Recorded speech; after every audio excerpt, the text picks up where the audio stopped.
I'm here to introduce to you the Evening with a Scholar series, and in particular you're going to hear one of our most outstanding faculty, David Diamond from the Department of Psychology. We started the Evening with a Scholar series over 30 years ago as an attempt to break down the traditional barriers between the ivory tower university and the community that it engages with. And we've been very successful at doing that, and we invite people from the community, people from business, local government, alumni, to hear some of our best faculty talk about their research. The events are held at the University Club in downtown Tampa, and we have them for dinner, and then we do an exciting presentation, and then we take lots and lots of questions. The session that you're about to see features the work of David Diamond, who I mentioned, and he's going to tell a personal story about the obesity epidemic being the result of big business and bad science. I hope that you enjoy David Diamond's talk.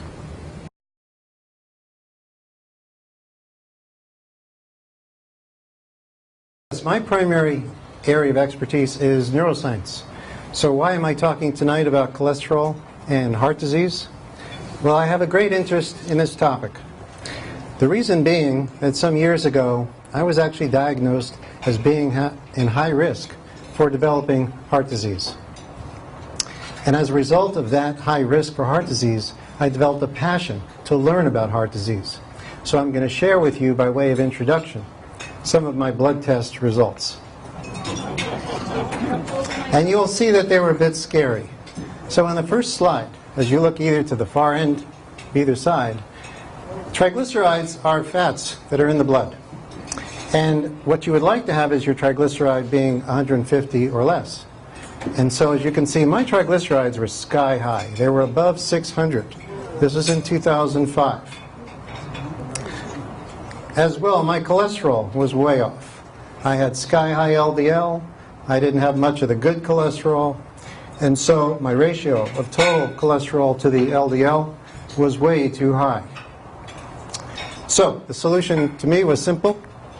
I would change my diet, cut back on the beef, cut back on the fat, and pump some iron. A little exercise. That's not me, by the way. Yeah. Pump some iron, do some exercise, and I would take care of the problem. Well, here we are a couple of years later, and things were going in the wrong direction. My triglycerides were now beyond sky high. They were stratospheric. So I was now up to 800, which put me at high risk for heart disease. My cholesterol wasn't improving either, so things were really ugly. My blood was full of fat, and worse than that, I was fat. So in 2007, I turned 50 years of age, and I realized that I was fat and getting fatter, and I had obesity and heart disease in my future. So my doctor absolutely urged me, and cardiologist as well, said that I had to go on medication. In fact, my doctor said I was kidding myself. Diet and exercise was not working for me, so what I needed to do was take medication to lower my blood lipids. I decided, instead of going to the pharmacy, that instead I would go to the library. I decided that I needed to become an expert in heart disease and triglycerides, blood lipids, as well as why it was that I was getting so fat. So I decided to become an expert in heart disease. So during the day, I was a neuroscientist. In my evenings and weekends, I spent learning about heart disease. And what I've learned is pretty ugly. What I've learned in this area of research, to me, is very different from neuroscience. I've learned that it's fraught with conflict of interest, fraud, and overall incompetence in the area of heart disease. So that's the myths that I will be talking about tonight that people generally accept as fact. These myths have resulted from the poorly conducted research in this area. So the first myth that I will address is that people think that food high in saturated fat and cholesterol, such as beef and butter, will clog your arteries and make you fat, cause heart disease. And I'm going to try to convince you that that is a myth. The second myth, again related to that, cholesterol clogs arteries, causes heart disease, and what I'll also try to convince you is that you will live longer if you lower your cholesterol with medication. And finally, the overall theme of what I'm going to talk about is that we have been misled. We have been given misinformation from food and drug company supported research. We have also been misled by government sponsored advice as to food that we should eat and drugs that we should take.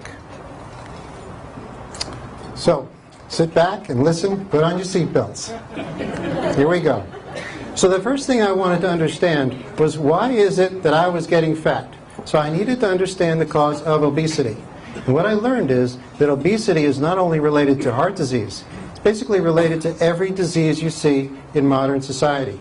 So not only was I at risk for developing heart disease, I was actually at risk for developing all these other diseases you see as well. So I needed to fully understand what is it that causes obesity. So I decided to understand everything, beginning with a history of the study of obesity. Now here's a man, his name was William Banting. He lived in England in the 19th century. And he was the first person sort of to be studied scientifically who was obese. William Banting, at 60 years of age, was 5'5" and weighed over 200 pounds, and he lived in England. And he had health problems that are typical of any obese person. So he went to his doctor, and the doctor was absolutely brilliant. The doctor recommended that he cut the carbohydrates in his diet. He told him, you can eat as much meat as you want, just don't eat potatoes, bread, or anything sweet. So at 60 years of age, William Banting began this diet, and he lost 46 pounds. He enjoyed great health after this point. He lived well into his 80s, and he had no clogged arteries. And the reason why we know about William Banting is that he wrote a book. He was so excited about his progress with this kind of diet that he wrote a book and detailed exactly what he ate and how much weight that he lost. He called it Letter on Corpulence, and it was a bestseller in England in 1864. 10,000 books were sold. People lost weight using this diet, and they wrote back to Banting and his diet and his doctor about how successful the diet was. These observations continued in the 19th century. You have many doctors, many books being written to show that as people were eating more refined sugar and people were eating potatoes and bread, you find an association between that diet and people gaining weight and becoming obese. And in fact, later in the 19th century, in this book published in 1892, written by Dr. Emmett Densmore, and in fact, right on the cover of the book, he says, this is a statement of principal arguments against the use of bread, cereal, pulses, which are beans, potatoes, and all other starch foods. The book was written to say, don't eat starchy foods. And a quote from in his book is, an obese person may be given a diet of meat, excluding bread and potatoes, and the patient will reduce to his normal weight. As soon as the patient returns to his diet of bread and potatoes, straight away he begins to increase in weight. Now into the 20th century, you see extensive scientific studies of obesity, which are summarized by one of the leaders of the field, who was Alfred Pennington. Dr. Alfred Pennington summarized the work in the 1940s and 50s. He was the leader in the study of obesity and helping people to lose weight. So he published in New England Journal of Medicine. It's one of the reviews that he wrote. And if you look at what Pennington had, it was completely successful and followed what Banting had shown in his diet. So here is a quote directly from the publication. And you can see that, you can read that down there, or I'll read it for you. How do you stop being obese? This is what you should eat. 1/2 pound or more of fresh meat with the fat. This diet is unlimited. You can eat as much meat as you want. But he says, most of the meat you buy is not fat enough. So get extra fat. Pretty funny now, but that was medical science in the 1950s. He emphasized, if you want to stop being obese, you want to lose weight, do not eat bread, flour, sugar, salt, or alcohol. So we won't deal with the salt part of it, but on everything else he was right. Now, what's great about science is that when you've got the right effect, it will be found over and over by people independently. There's now a paper in 1963 in the Journal of the American Medical Association, or JAMA. And these people thought they had made a discovery. They thought they had a novel treatment for obesity. because in their clinic they had one treatment that worked. And it's right there underlined at the top. This diet is planned around reducing carbohydrates. That is, reducing bread, potatoes, and sugar. And you see here, this is a graph of the weight of a woman who was obese. And when she reduced the amount of carbohydrates in her diet, she lost a dramatic amount of weight. And in fact, it emphasizes. The thing about this diet is that the patient felt no hunger, that it was easy to lose the weight. Now, of course, you can lose weight as long as you have reduced calories.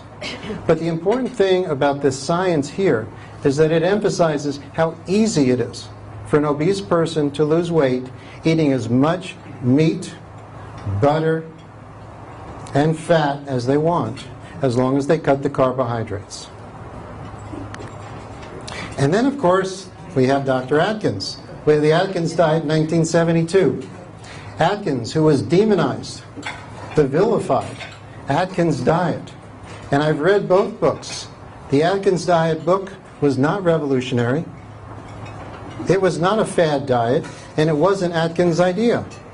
Effectively, there is no difference in what Atkins wrote in 1972 with what Banting wrote in 1864. The science for over 100 years was showing very consistently that if you want to lose weight, you want to stop being obese, cut the carbohydrates, and eat as much fat and protein as you want. All right, so I was a bit cynical though. Fine, you'll lose weight. So what that means is you'll be thinner, but you're still going to have a heart attack. Okay, fine. You'll leave a thinner corpse, is what's going to happen if you eat the Atkins diet. And so it sounds so hard to believe. And Atkins said, you eat red meat, full-fat cheese, butter, and eggs. Well, that's got to increase your cholesterol and it's got to kill you. Well, actually, that's not the case. That's simply a myth. Eating red meat, eating butter, eating fat does not increase your cholesterol. Now, there are many studies I can show you, or we'd be here all night. I'm showing you this one study because it combines a few different factors. You have people who are basically on a very low-carb diet, which is also called a ketogenic diet. These people are obese, and some had very high cholesterol, and some had normal cholesterol. So this kind of puts it together in one study. And what is it that they could eat? Unlimited fish, meat, chicken, eggs, and full-fat cheese. And vegetables that have complex carbohydrates. And they could eat oil. And in this case, they weren't eating butter, just happens to be the country they're in. But the same findings occur when people can eat butter or olive oil. What could they not eat? Just as with Banting. This is from 2006. So we have now for 150 years studies showing that you need to restrict the carbohydrates. So they restricted the flour, potato, the rice, the sugar. When they restricted the carbohydrates, and of course they've replicated what you had going back to the time of Banting, the Atkins diet. So here you see their body weight. People lost a dramatic amount of weight, so they were no longer obese. You have people who have high cholesterol and people who have normal cholesterol. Both groups lost a significant amount of weight. And again, there's a sense that they could do it effortlessly. But what's more important is that this study shows the blood lipids, the fat in the blood. And this study is consistent with all the other studies I've found. So if you look here, the HDL, that's the good cholesterol. So by eating meat, eating fat, they raise their good cholesterol over the course of the year. The total cholesterol dropped dramatically. So the people who have 7, that's equivalent to about 290. Okay? Cholesterol dropped dramatically. Triglycerides, again, the one that I'm so concerned about. Fat in the blood dropped from extremely high levels down to normal. The bad cholesterol dropped, the ratio improved, and what's most important, ultimately it's sugar in the blood that can kill you. And these people had type 2 diabetes. If you look down at blood glucose, that is dropping dramatically in the people when they're just eating the meat, the fat, and the protein. So there is no evidence, it is a myth, that eating saturated fat, eating meat, eating butter, increases cholesterol. So every indication of good heart health is going in the right direction when you cut out the carbohydrates. Okay, so hopefully now in just 10 minutes I've given you 150 years of history, which is completely contrary to what you believed when you came in tonight. Think about it. Low carb diet. You can eat as much red meat as you want. You'll lose weight and you'll lower your cholesterol. I guess you can see I'm not about to have this talk sponsored by a drug company. Maybe by Charlie's Steakhouse or Burn's Steakhouse.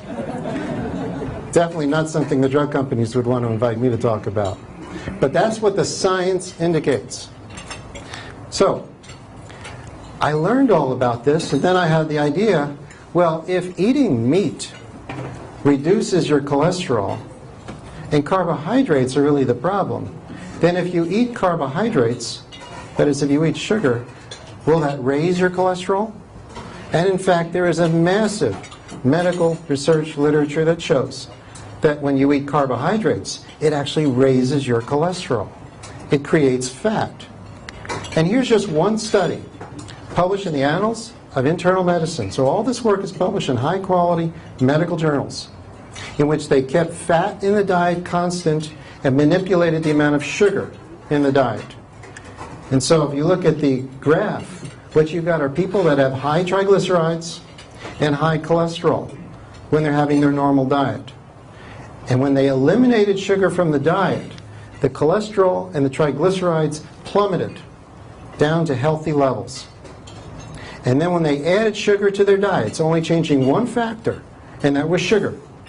When they added sugar to their diet, the triglycerides went sky high, in fact, just to the level that I was at.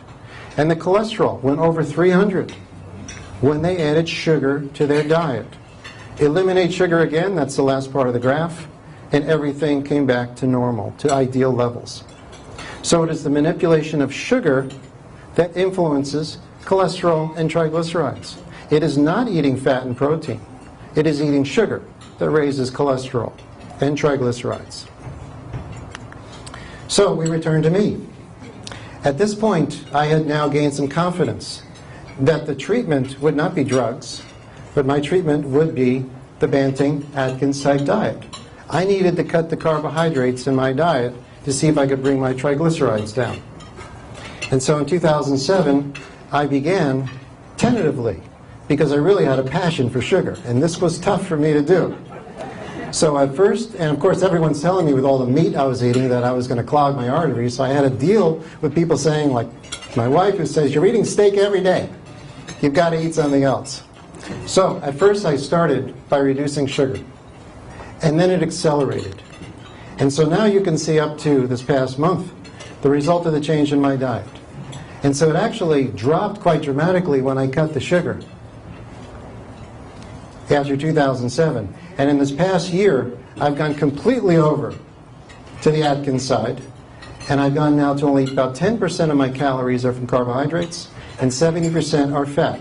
So I now eat every day eggs, butter, beef, and chicken, and now I can have roast chicken with the skin on. It's something I had avoided for years. It tastes so magnificent. And I eat full-fat cheese and coconut, which is almost pure saturated fat, and dark chocolate, nuts, and vegetables. So, those are my triglycerides. The cholesterol ratio was a bit resistant until the past year when I really went very low in carbs. And that has come closer to normalizing. And finally, what I'm also very pleased to report is that I'm no longer on my way toward obesity, and my weight is practically back to where it was 30 years ago when I was in college. So everything has worked for me. Now my doctor said in the beginning when I told him I would be using the Atkins diet, he told me, as well as cardiologists told me, that I was taking a bad situation and making it worse. They were insistent that I would raise my cholesterol and my triglycerides. My doctor has followed my progress over the years with these changes, and he tells me that I'm an anomaly. He doesn't understand. He says, you're eating all this fat, and your cholesterol and your triglycerides are dropping. And I said, I'm not an anomaly. This is science. The science predicted that my blood lipids should drop when I cut the sugar. My doctor, by the way, is now in Lipitor. Okay? I couldn't convince him to cut the carbs. So, we have a current state of confusion because I think what I'm telling you now is so contrary to what everyone believes. We've been led to fear cholesterol in our food, and yet cholesterol in your food does not affect your blood cholesterol. Eggs do not produce heart disease. There's never been any evidence of that, and there will never be evidence of that. So we don't need to avoid eggs like the plague, as it says in this cartoon. This is part of the problem. You look around, and what is it we see on the advertisements, in the stores when it comes to food? The American Heart Association recommends that you have lean meat, low-fat food, skim milk. The current way of thinking is eat as little fat as possible. So you see the cheese is fat-free. Almost all the yogurt, fat-free. You don't even have real butter. You got fake butter that's also low-fat. And look at how these cookies that you got in this ad, they're bragging about the fact that the cookies are fat-free. Isn't this wonderful? These cookies are pure sugar. It's like they're selling it as a health food. Well, again, just to remind you, in case your mind has been wandering, okay, you forgot about the fat part from the 1950s. Remember look at how different this is from what Pennington had been talking about in the 1950s. How to be healthy, how to live longer, and how to lose weight. Eat lots of fat and protein. So look how far we've come from the medical science of the 1950s to what people believe is healthy now. So what are the consequences? Now we have fat phobia.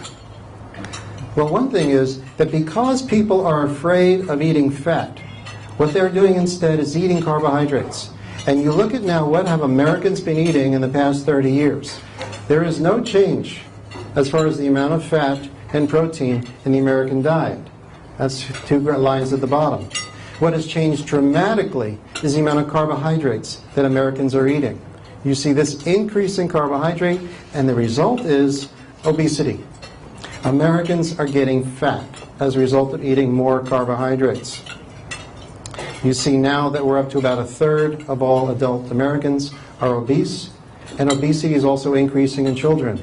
And this is clearly related to the increase in consumption of carbohydrates. So this meal clearly is a recipe for obesity. The sugar in the soda and the potatoes and the bread in this meal are the worst things about it. Eliminate all those factors, those components, eat the hamburger and the cheese, and you'll be healthy. It's a very different, unexpected message that I think you're hearing tonight than you would have expected. All right, so what I'm suggesting is the message to someone who is obese, who would like to lose weight, is first there should be a national message. President Obama should go on TV and say, it's okay. The Atkins diet is good for you. Eat meat. Lose weight. You know, he's campaigning for president, so maybe he can do that along with his campaign for re-election. So the message I'm suggesting is, the science says that if you cut the carbs, you will lose weight, that it is healthy, and so cut the potatoes, the bread, and anything sweet. It is nothing to fear. So the first myth that I have addressed is that food high in saturated fat and cholesterol, such as beef and butter, will make you fat and cause heart disease. There is no reason to believe that. There's no science that supports that myth. So hopefully I've either smashed that myth to you or at least giving you second thoughts about it. How is it that our food recommendations have gone so far awry? Why is it that we have fat phobia? What happened since the 1950s to change the way people think about fat? Well, in the 1950s, it was a dramatic increase that was recognized in heart disease. About half of all Americans who had died of heart disease. And here you can see this dramatic increase in heart disease occurring in America.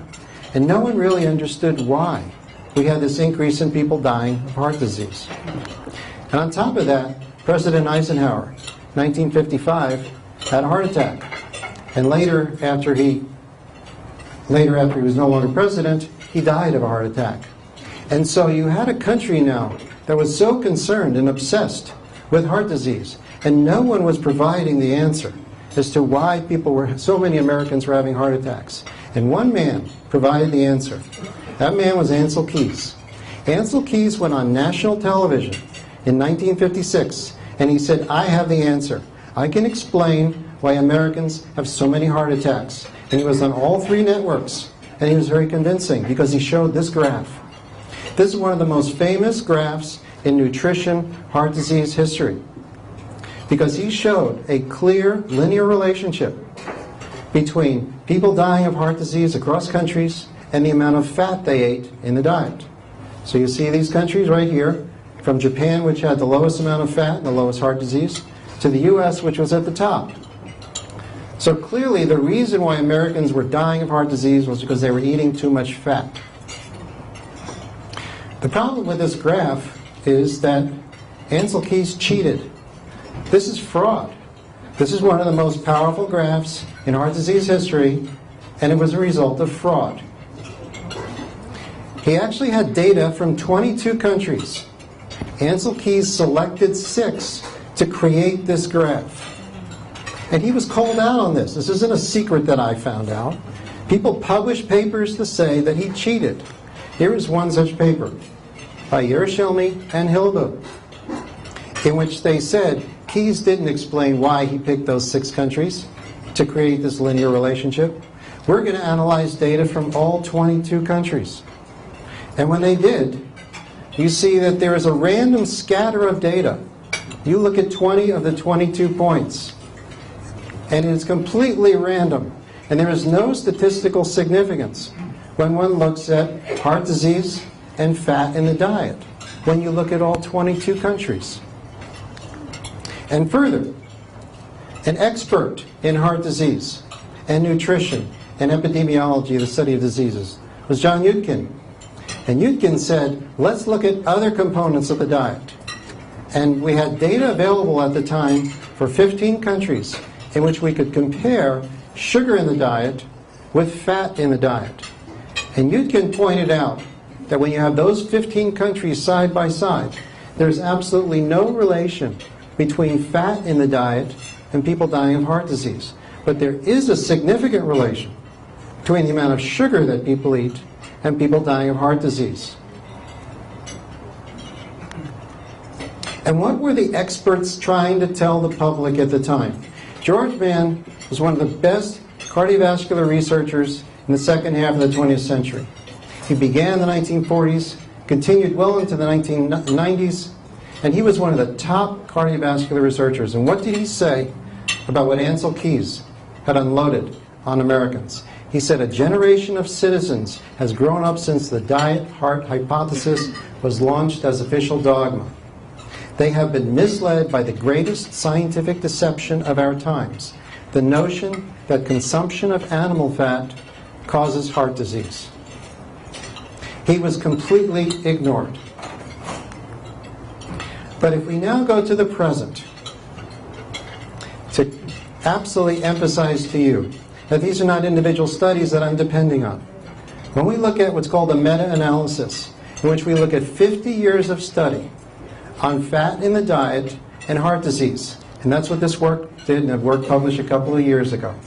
They looked at all the studies on heart disease and diet, and their conclusion was absolutely crystal clear and unequivocal. Intake of fat was not significantly associated with heart disease or mortality.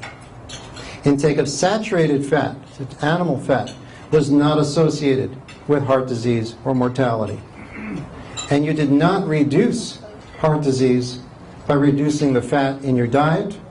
You are not more likely to live longer if you reduce the animal fat and replace it with vegetable fat. Absolutely clear. This is what the science is showing right up to the present day. And yet fat phobia continues. And the absolute top expert, stating basically the theme for my talk tonight, Walter Willett has published over 1,000 papers on diet and health. He is the expert in America on diet.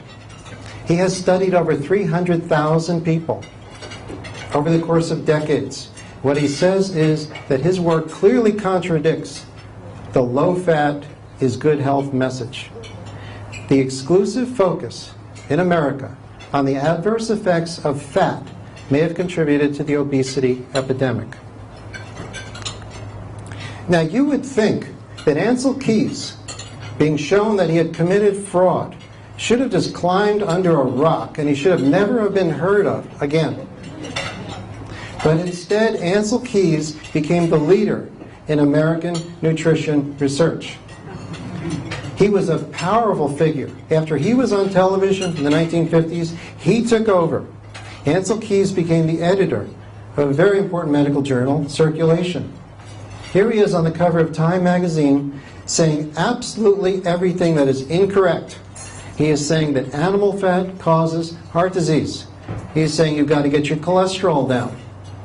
Everything he said in this article is absolutely wrong and not based on science. And this was the leader in the field of heart disease and nutrition in America from the 1950s into the 1990s.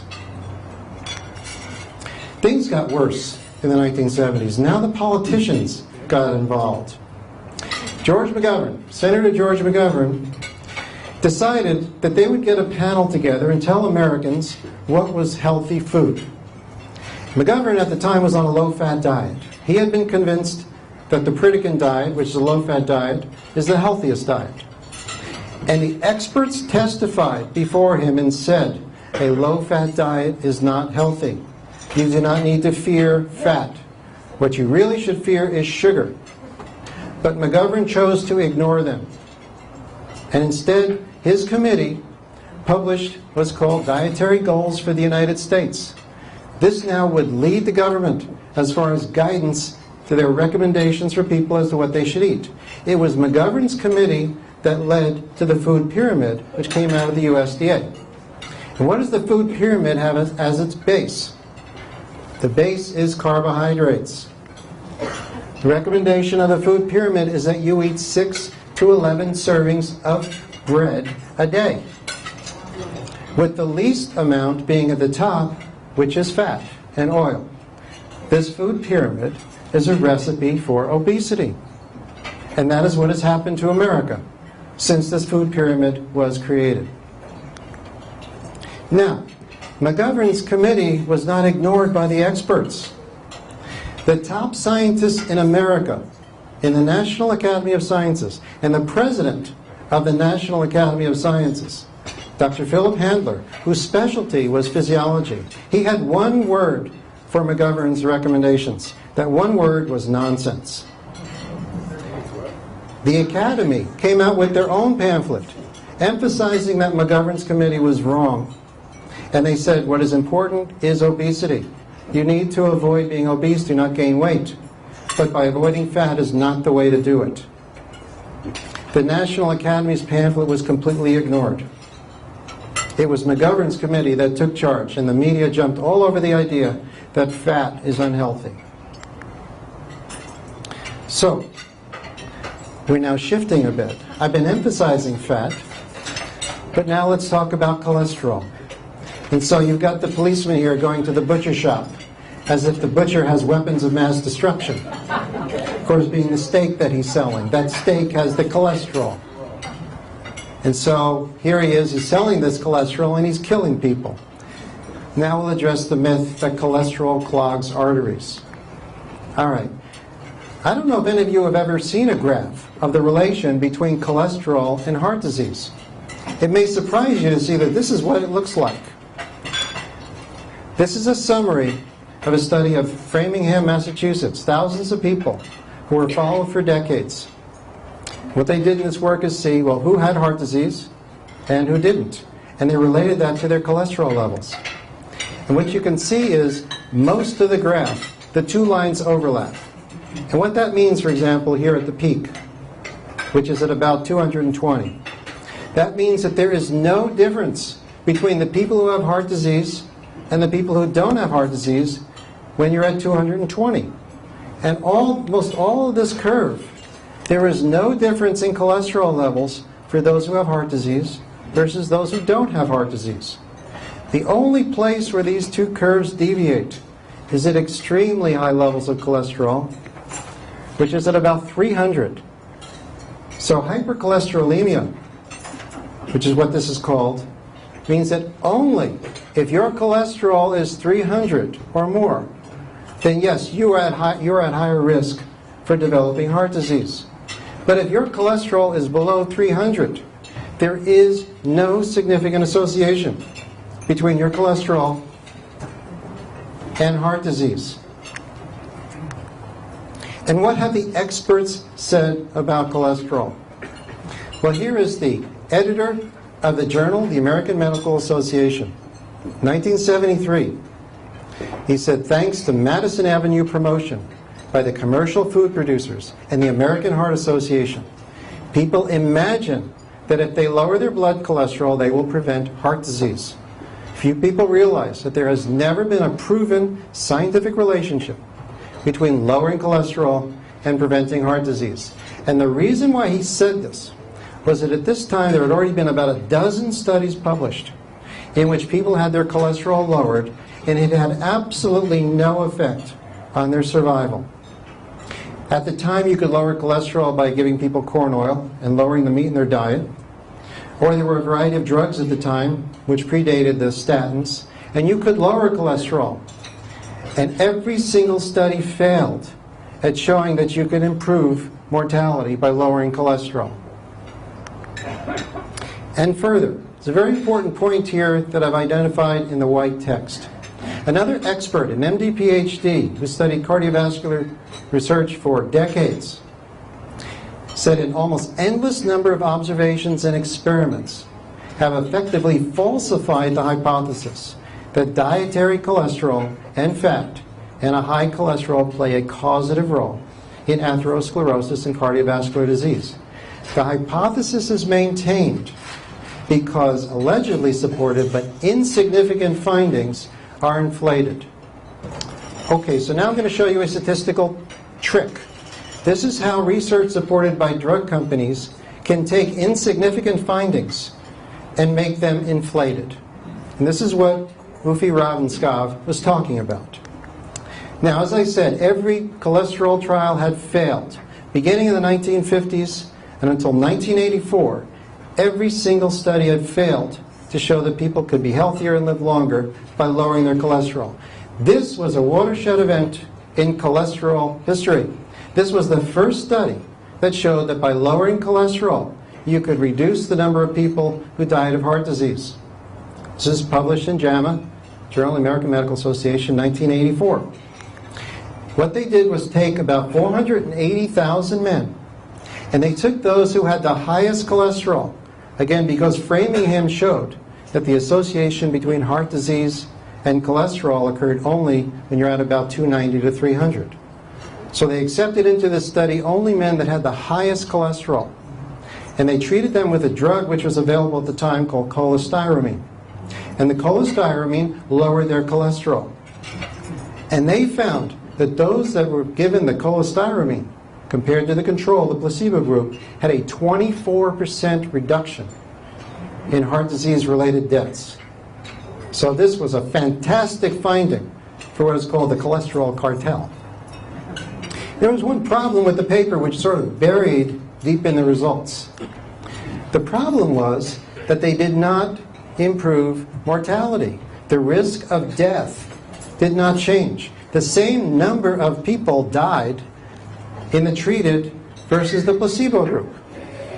And you may wonder, how can you reduce death by 24% and yet have no difference in the groups? Well, this is how they did it. You start with the 480,000 men, and then you have 3,800. Divide them in two, and you have 1,900 that were not given treatment. These people had super high cholesterol, 290, and they said, go home, eat your butter, eat your fat, eat your meat. You're on your deathbed. With cholesterol like that, you're about to die. They didn't actually say that to them, but that was clearly understood. Their cholesterol was sky high, and they got no treatment compared to the group that got the drug. And at the end of 7.5 years, just pause for a moment. Imagine your cholesterol is 290, and you go to your doctor, and you say, how long am I going to live? You're 60 years old, how long am I going to live? And your doctor's going to forget about it. You've got to get on the statin right away. You're going to have a heart attack and die any day. Well, these people had cholesterol that was 290. And 7.5 years later, 98% of the people given the placebo did not have heart disease. Only 38 people died of heart disease 7.5 years later, starting with 1900. And in the treated group, 30 people died. The difference was 8 people, which is actually 2% versus 1.6%. The real difference was 0.4% between these two groups. Now, how do you turn 0.4%, because this is their big effect, how do you turn 0.4% into 24%? Well, you sort of do a statistical backflip. This is sort of a way to cheat. Instead of saying 0.4%, you take a ratio of a ratio. And so basically you have 2% versus 1.6%. And so the reduction from 2% that died to 1.6% is a 24% change. And this was the first study to show any effect, 8 people. But now they were faced with a problem. They couldn't do a statistical backflip to show that it actually helped mortality. You go down to the bottom. How many people actually survived? The people that were given no treatment, in the end, how many died and how many survived? 96.3% of the people given no treatment were still alive and healthy 7.5 years later. 96.4% of those who were treated were alive. The difference is 0.1%. That is 3 people. So NIH spent $120 million on this study, testing this drug that clearly lowered cholesterol. And what did they find? That they saved 3 people, which was not statistically significant. Now, had I run this study, I would have raised the white flag. I would have said, listen, it's been 20 years, we've been lowering cholesterol with people, and we're not saving lives. So let's give up. Let's go another direction. What is remarkable is that these people declared victory. The media went crazy over this study. Here it is, the cover of Time magazine, following this study coming out. And they say cholesterol is killing Americans. Everyone has to have their cholesterol lowered. And in fact, they said, based on this study, that we will eradicate heart disease with drugs. It's truly bizarre when you follow the history of the research in heart disease in relation to cholesterol. It gets worse. Now what we have is a panel called the National Cholesterol Education Program. This followed from that original 1984 work. This is the group of scientists who establish the cholesterol levels that your doctor uses to decide if you should be treated with statins. So when you get your blood test, this is what you see. And they are recommending then that you have, when you have 200 to 239, that your cholesterol is borderline high. In fact, I just met someone outside who told me his cholesterol was 230, and therefore his doctor prescribed statins for him. It's a 240 in which they say you're in serious danger. You've got to take medication to lower your cholesterol. But remember, I showed you the results that said that there isn't an association between cholesterol and heart disease until you get to 290. So where did these people come up with these guidelines? And what are the experts saying about these guidelines? Well, again, George Mann, who said it like it is. George Mann said, no sensible person can avoid the conclusion that the NCEP is an expensive fraud perpetuated by avaricious business enterprises and dishonest scientists. This is what he's saying about the guidelines, the people who set the guidelines for cholesterol levels. Why would he say such a thing? Well, when I read this paper, I noticed something missing. Now, I have actually research that's supported by drug companies. And I am obligated, when I publish my work, to indicate that my work is supported by drug companies. It's an obvious conflict of interest statement that must be included in any publication in which people are supported by drug companies. Well, when this report came out, they did not indicate at all. Again, this is Ansel Keys' journal, Circulation. They did not report a conflict of interest statement. I searched the paper and I couldn't find if these people are paid by drug companies. There is no conflict of interest statement. In fact, if you read this paper now, you will not see a conflict of interest. So the question is, are these people being paid by the drug companies? So there was actually an expose by the media in which they said, you've got to report if these people are on the payroll for drug companies. And finally, out came a report. If you go to a website, which leads to another website, which leads to another website, you will find the conflict of interest statement, which is up here. And you see all this massive text? That's indicating all of the drug companies that are paying the authors of this paper. And let's look a little closer, because that's kind of hard to read. Let's look at the first author. First author, Dr. Grundy, is paid by 10 different drug companies. And he didn't reveal how much he's paid, but I do know that one of the authors reported that he was paid $150,000 by one drug company 1 year. Dr. Grundy is paid by 10 drug companies. So a reasonable estimate is he's first author. He must be getting at least $150,000. So Dr. Grundy perhaps is being paid $1.5 million by drug companies, which he did not reveal when these guidelines came out.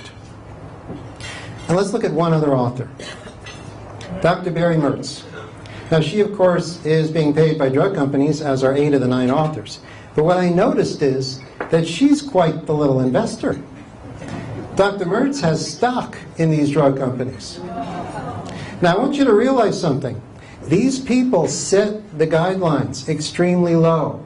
They're the ones that set the borderline cholesterol at 240. And when they changed the guidelines, that added 20 million Americans to the list of people who needed to have statins prescribed. So by setting these guidelines, they are clearly benefiting the drug companies. And understand that statins are the greatest revenue producers in all of medical history. Lipitor alone generates over $10 billion every single year. I mean, come on. We weren't born yesterday. Something smells pretty bad here, like week-old fish sitting out in the sun. I mean, I think your doctor should know who is setting these guidelines and that there is a conflict of interest. So I think when you get your blood test results, there should be a little disclaimer on the bottom that says these guidelines were developed by people with a financial conflict of interest. But it doesn't mean they're wrong. I mean, maybe they found something out that wasn't known before from the Framingham studies. Maybe these guidelines are right. They are scientists after all. I mean, they're on the payroll of the drug companies, but they are scientists. So let's give them the benefit of the doubt. Maybe these guidelines are accurate. No, they don't deserve the benefit of the doubt. They're wrong. How do I know they're wrong? Because the experts are saying they are wrong. Here's a paper that came out and analyzed the same data that the NCEP used to come up with the guidelines. Rodney Hayward, who's an MD at the University of Michigan Medical School and the VA hospital there, and his team analyzed the same data. And in case you can't read that, what it says is, we found no high-quality clinical evidence to support current treatment goals for cholesterol. He repeated that again in the discussion and said we could find no published high-quality evidence to support the lipid therapy. He concluded and said, we strongly suggest that those with access to the data conduct further analyses. It gets worse. He's not the only one saying this. Now what I found is an open letter to NIH and Congress, which was written in 2004 by some of the top experts in cardiovascular research in America and the UK. It is a 9-page letter which beautifully and eloquently describes the research on cholesterol and emphasizes that no woman who has not had a heart attack should take statins. No man over the age of 65 should lower his cholesterol if he has not had a heart attack. In general, most people should not be lowering their cholesterol. This is what the experts are saying. And in fact, they said, in conclusion, the American people are poorly served when government-sanctioned clinical recommendations misdirect attention and resources to expensive medical therapies that may not be scientifically justified. They're referring to statins there. Only an independent review, totally free from conflicts of interest, can restore public confidence. So they're requesting another review. They're saying you need to get scientists that are not paid by the drug companies to determine what the cholesterol guidelines should be. And here are the experts. Just some of them I've included here that signed that letter. You have people from Harvard, Stanford, NYU, UCLA. You have the director of interventional cardiology at Beth Israel Medical Center. You've got Columbia University physicians, Johns Hopkins, and University of California, Davis. So you've got experts from all over the US as well as the UK saying the NCEP guidelines are inaccurate. So what did NIH say in response to this letter? Well, here is how it starts, and they're acknowledging that you are requesting a re-review of the data. And this letter then goes on for a while to say basically the NCEP is right.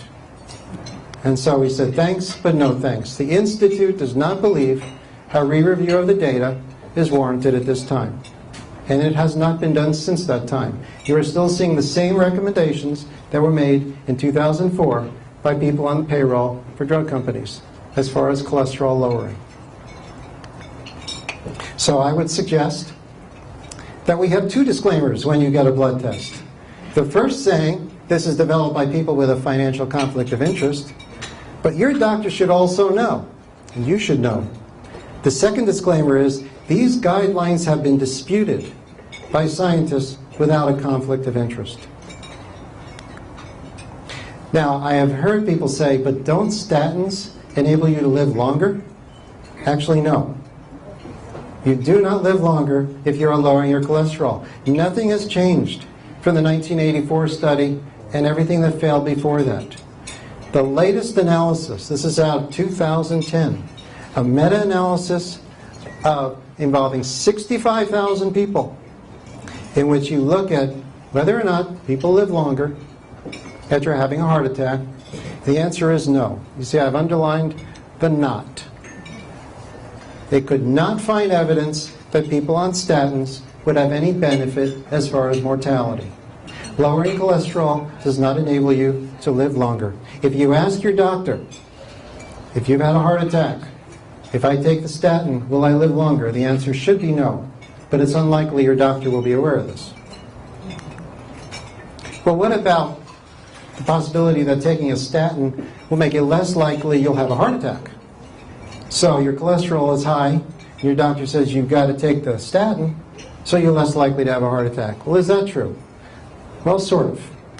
This is how it was put by Dr. Jerome Hoffman, professor of medicine at UCLA. This refers to what's called number needed to treat. How many people do you need to treat with a statin before you will reduce a single heart attack? So what he said was, you have to put 250 people in a room, tell them that they will pay $1,000 a year for the drugs. They will have side effects, such as diarrhea and muscle pain, and only one person will benefit. That is the sum total effect of statins. You need to treat 250 people to reduce one heart attack in one person. Now, what Dr. Hoffman is actually not covering is that there are far more adverse side effects to statins than just getting diarrhea and muscle pain. The first is statins adversely affect the brain, especially Lipitor. It is the worst of all. And here's a book written by an MD who was taking statins, and he found a powerful effect on his ability to remember information. So he wrote a book about it and researched the topic. He titled it Lipitor Thief of Memory: Statin Drugs and the Misguided War on Cholesterol. In addition, and again, I'm looking only at high-quality medical journals, there are numerous adverse side effects that you have with statins, including erectile dysfunction. It actually causes type 2 diabetes, rhabdomyolysis, acute renal failure. Cancer is actually very common, either with statins or in any people who have low cholesterol. Low cholesterol is highly correlated with cancer, as well as with taking statins. And of course, liver dysfunction. All that to save one heart attack out of 250 people. Finally, there are two issues that I've raised. And that is, why was it that we had so many people having heart attacks in America? Half of all people died of heart attacks in the 1950s. And the second thing is, what about cholesterol? Is it a villain or is it a misunderstood hero? Okay, remember this graph I showed you in which heart disease was increasing dramatically in America in the first half of the 20th century. This is what Ansel Keys attributed to people eating more fat. Well, the first thing is there a relation between the amount of butter people were eating and this increase in heart disease? And the answer is no. In this graph, the blue line shows the amount of butter Americans were consuming across the 20th century. And what you see is actually, beginning in the 1930s, the consumption of butter declined dramatically, and it was replaced by margarine. So margarine actually became a health food as people were eating less butter, and they were saying eat margarine so you won't have a heart attack. And in fact, as the margarine consumption is increasing, you're actually seeing more heart disease and more cancer. Because we now know, of course, that the trans fats that are present in margarine actually cause heart disease and cancer. So the first thing is, there never has been any evidence that butter causes heart disease. And it very well is that what appeared to be a health food, the margarine, was actually contributing to heart disease. And what about saturated fat, which has been vilified by the media? Well, there is no increase in saturated fat. That is this line right here, the amount of saturated fat that people are eating across the years in America. So there's no association of any change in saturated fat with the increase in people dying of heart disease in America. The answer is really quite simple if you want to look at one major factor as to why more Americans were dying of heart disease, and that's smoking. Americans became smokers in the 20th century. You look at a correlation now of cigarette consumption and lung cancer, and it's pretty obvious. Everybody knows cigarettes cause lung cancer. And here, if you look across the first half of the 20th century, you see a linear increase in the number of cigarettes that people smoked. At the turn of the century, people didn't smoke much. But by the 1940s to 1950s, half of all Americans were smoking. And of course, you can see here, it's an intriguing graph. There is a 20-year delay from the time people started smoking till you then see lung cancer increasing in America. There is this delay, and this delay is based on a 20-year delay in which it takes cigarettes to cause lung cancer. But now let's look at that graph in relation to heart disease, and they're similar. As people were smoking more, they were developing more heart disease. And it is very consistent. We know that smokers have about a 5 times higher rate of heart disease than non-smokers. Ansel Keys didn't have to lie about fat. It was smoking that was increasing the incidence of heart disease. We're almost finished, Cheryl. Almost finished. Okay, last thing. So, I'll give you in 2 minutes what actually causes heart disease. What causes heart disease, first of all, is sugar. How does sugar do it? Sugar attaches to protein in a process called glycation. And it's actually the sugar molecule that attaches to your arteries and makes them stiff. We just had dessert. Oh, a little bit of sugar is okay. So the sugar attaches to your arteries and makes them stiff. When you have an increase in blood pressure, that artery tears. Okay? So you have this micro tear in your artery. And what's the most important part of the recent research is that you have bacteria that now invade the torn artery. These are the very same bacteria that cause gum disease and respiratory infections. These bacteria go into your arteries and cause damage. So the essence of heart disease is a tear followed by an infection. Now is where it takes a very nice twist. What happens after you have an infection? You are protected by your immune system. Your white blood cells work with your LDL cholesterol. That's the bad cholesterol. The bad cholesterol comes to the rescue. It is your LDL cholesterol working with your white blood cells that go inside the artery and attack the bacteria. The LDL cholesterol surrounds the bacteria and kills it. And that is why when you look at a plaque, you will find dead bacteria and you will find white blood cells along with the LDL. Because it is an infection that has been fought by the white blood cells and the LDL. And that is why inside a plaque you will find cholesterol, because it is actually used to repair the tissue. The cholesterol doesn't cause the damage. It in fact is basically the spackle. Okay? It is the glue that helps the artery to be repaired. It is the hero. It is not the villain. And finally, the reason why the artery gets clogged is not because the cholesterol is sticking to the surface. What's happening is as your artery is repeatedly damaged, it swells. The wall of the membrane swells. Each time you've got to put more cholesterol in to repair the tissue, the wall of the artery gets thicker until eventually the artery is choked off and you have a blood clot that comes along and fills in that hole and you have a heart attack. So, in conclusion, the myth one, saturated fat and cholesterol cause heart disease, crush that one. The second one, that cholesterol clogs arteries and that you'll live longer if you lower your cholesterol, forget about it. And finally, we've been misled. We've been misled by food companies that have emphasized that we eat low-fat food. We've been misled by drug companies that emphasize that we have to lower our cholesterol with medication. And we've been misled by the government, which has come up with guidelines both for food and cholesterol that are not justified by the science. So here we are. Humans supremely adapted to processed meat. And what's happened to us is a very ugly scene in the end. And I'm emphasizing that's the sugar in the drink that's made such ugliness. I also want to emphasize, I have learned all this by reading from the experts, not the people who have made the myths. And I've benefited here by reading from these experts, as well as science writers who are at the top. And the ones that are outlined in white are the ones who have spent a lot of time in contact, sending me emails and explaining to me about nutrition and heart disease.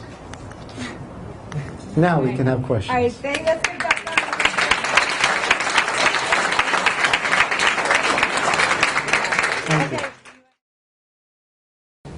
Well, I hope that you enjoyed that lecture. I don't know about you, but it certainly made me hungry for a Krispy Kreme donut or something like that. Seriously, I want to thank Dr. Diamond and all of the contributors that support the lecture series.